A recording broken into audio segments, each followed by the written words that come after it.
afternoon. Thank you for coming. Today it is my honor to announce that I'm submitting the name of Donald Rumsfeld to be Secretary of Defense. I look forward to serving our country again. Rumsfeld had been Secretary of Defense before under Gerald Ford.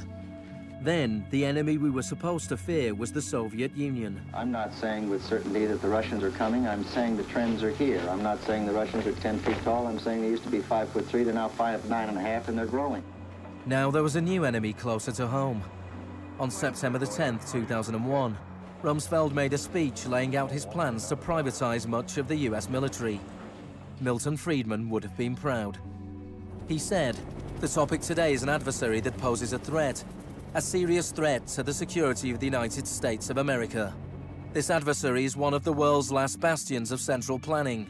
It governs by dictating 5-year plans. Perhaps this adversary sounds like the former Soviet Union, but that enemy is gone. This adversary's closer to home. It's the Pentagon bureaucracy. Today, we declare war on bureaucracy."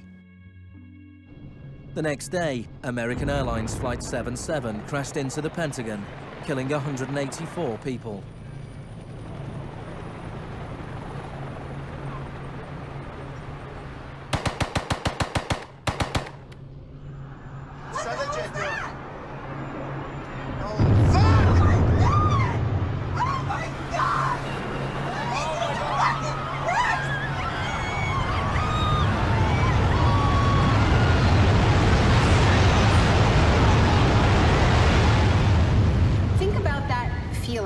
After those attacks.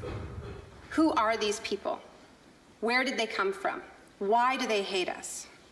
There was a total loss of collective narrative. We were not living in the world that we thought we lived in. And we kept hearing from our political leaders that everything we thought we understood before the attacks no longer applied. There was a new phrase, pre-9/11 thinking. And what happened in that moment is that suddenly news stories sort of magically appeared. That we were in a clash of civilizations. That's the world that we suddenly lived in. That there was an axis of evil, and that we were fighting a war against terror.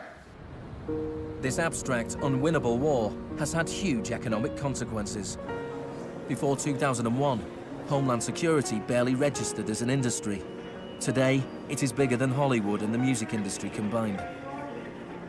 Between September the 11th, 2001 and 2006, the Department of Homeland Security handed out $130 billion to private contractors.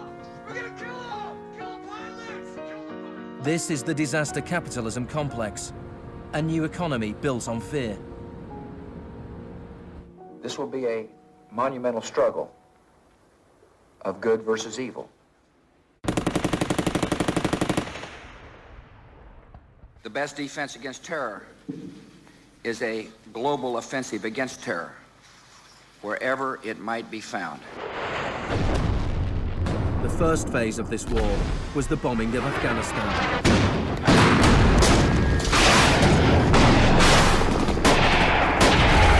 The Taliban government was quickly overthrown. The aftermath of the war was more complicated. Our fight against terrorism began in Afghanistan, but it will not end there.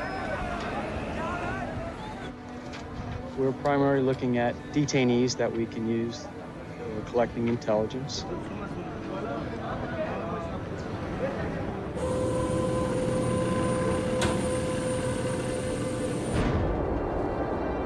Guantanamo was the first time that the techniques of the Kubark Manual were explicitly and publicly being used by American forces, officially sanctioned in the White House and openly broadcast on television around the world. Isolation, both physical and psychological, must be maintained from the moment of apprehension. The capacity for resistance is diminished by disorientation.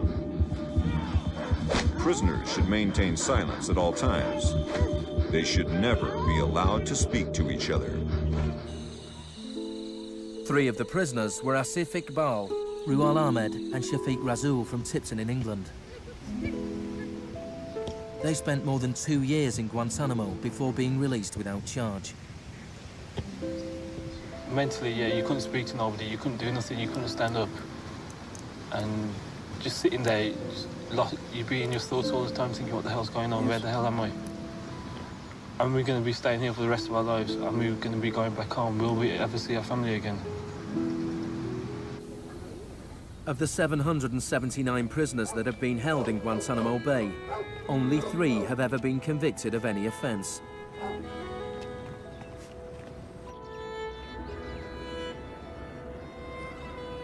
Well, the only thing I know for certain is that these are bad people.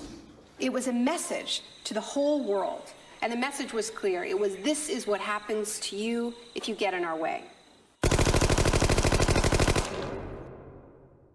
The war on terror is not about one man, and it is not about one country.